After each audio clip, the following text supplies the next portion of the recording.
Ganpati classes में आपका हार्दिक अभिनंदन है। खुश रहिए, मस्त रहिए और खूब परिश्रम कीजिए। तो आज हमारा जो टॉपिक है वो है रचना के आधार पे शब्दों के भेद। हम ये कंटिन्यू बताएंगे आपको जो शब्द के जो भेद है शब्दों के। इससे पहले हमने किसके आधार पे पढ़े थे? उत्पत्ति के आधार पे। और अब किसके आधार पे पढ़ रहे हैं? रचना के आधार पे।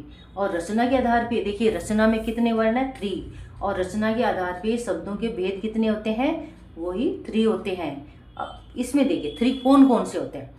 रूढ़ शब्द, रूढ़ शब्द, यौगिक शब्द और योग रूढ़ शब्द। अब फिर एक बार कह रहे हैं कि शब्दों में अर्थ छुपा हुआ है।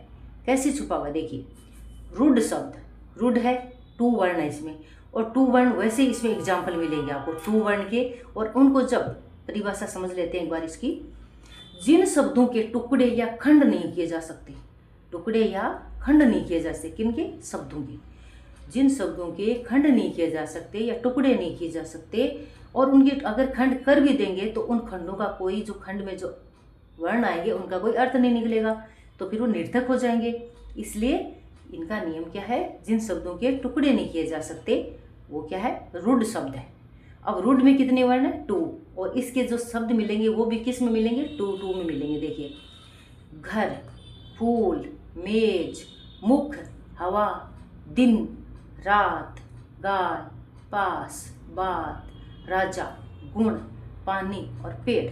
अब इन सब के खंड करिए। देखिए, घर, घर तो घर है, होम स्वीट होम, जन्नत होती है। संसार का कहीं पर भी घूम लो, जो घर में सुकून मिलता है वो कहीं नहीं मिलता है। इसलिए जो जन्नत अपना घर है, सब कुछ सुकून मिलता है। लेकिन इसी वर्ड को, जो घर को, घ और रे को अलग अलग कर दो, निर्थक हो जाएगा, कोई अर्थ नहीं है। उसी प्रकार से अलग अलग करके देख लो इनके बीच में, हवा के भी है और वाह को अलग कर दो, कोई अर्थ नहीं निकलेगा। तो ये रूढ़ शब्द में 2 वर्ण है, और इसके जो भी शब्द होंगे रूढ़ के वो कितने में होंगे? 2 वर्णों में होंगे। और उन 2 वर्णों को अलग करके देख लेना, अगर कुछ अर्थ नहीं निकल रहा है। अब 2 तो इसमें ये तो है वर्ण, 2 वर्ण मिलेंगे, इसमें शब्द मिलेंगे आगे। 2 तो इसमें भी मिल सकते हैं, लेकिन उसमें मिलेंगे शब्द वगैरह, इसमें वर्ण मिलेंगे। इसमें 2 वर्ण है और इनके जो शब्द होंगे ना रूढ़ शब्द, वो भी 2 वर्ण ही होंगे। और 2 वर्णों को अलग करके देखोगे, कोई अर्थ नहीं निकलेगा। अब हम पढ़ते हैं यौगिक शब्द। जैसे यौगिक है ना, यौगिक, योग यानी मिलकर बनने वाले। जो शब्द 2 या 2 से अधिक, जो शब्द 2 या 2 से अधिक शब्दों से मिलकर बने होते हैं उन्हें क्या कहते हैं? यौगिक कहते हैं। जैसे इसमें क्या है? देखिए, परिभाषा में ये सब कुछ, ये तो एग्जाम्पल आप चाहे जितने बना सकते हो। हम फिर करें, जो शब्द यहाँ क्या है? शब्द है 2 या 2 से अधिक शब्दों से मिलकर बने होते हैं, उन्हें यौगिक कहते हैं। जैसे राज प्लस महल, कितने शब्द है इसमें? 2। राज प्लस महल, राजमहल, राजा का महल। पाठशाला, पाठ और शाला 2 शब्दों से मिलकर बना ना, ये राज और महल 2 शब्दों से, ये पाठ और शाला 2 शब्दों से मिलकर बना है। विद्यालय, ये विद्या और आलय शब्द से मिले बना है। रसोईघर, ये रसोई और घर 2 शब्दों से मिलके बना है। अब इसमें देखिए, योग रूढ़ क्या है?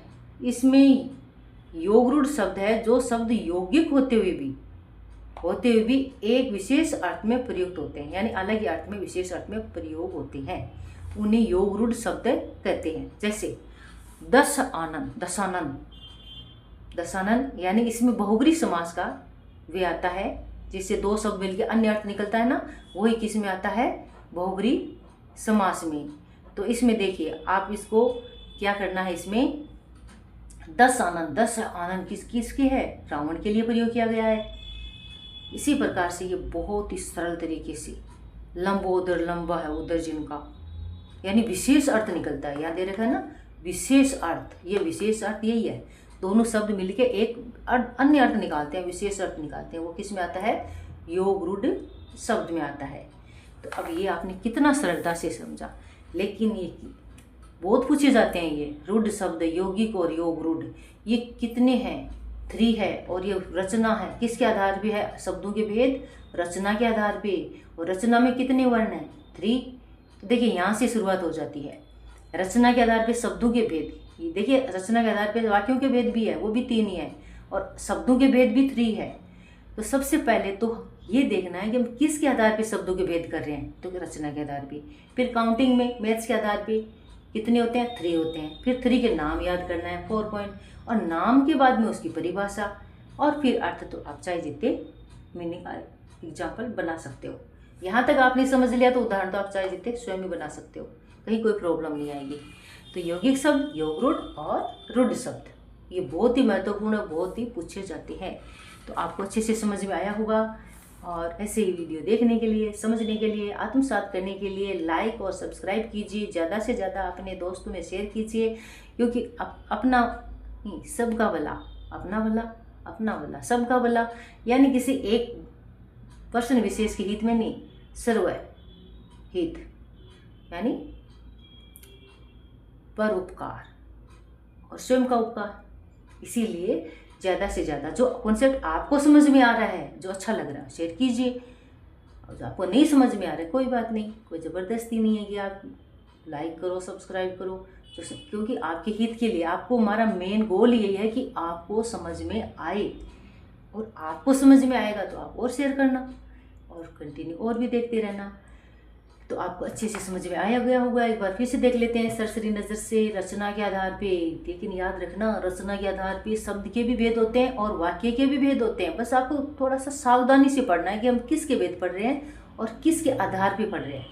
तो ये तो यहीं केयरलेस हो जाते हैं बच्चे, और आगे सारा मिस्टेक हो जाती है। रचना के आधार पर है ये भेद, किसके, शब्दों के। और रचना में 3 वर्ण है तो 3 भेद होते हैं। कौन कौन से, रूढ़ शब्द, यौगिक शब्द और योग रूढ़ शब्द। रूढ़ शब्द में 2 वर्ण है और इसके शब्द भी रूढ़ वाले कौन से होंगे, 2 वाले होंगे। यौगिक में यानी मिल के बनने वाले 2 शब्द, इसकी परिभाषा समझेंगे, सब कुछ आ जाएगा। और योग रूढ़ यानी 2 शब्द तो मिले होंगे, लेकिन उनका अर्थ क्या होगा, एक अलग ही अर्थ, विशेष अर्थ निकलेगा, वो योग रूढ़ शब्द होगा। तो आपको अच्छे से समझ में आए, इसके लिए थैंक यू सो मच।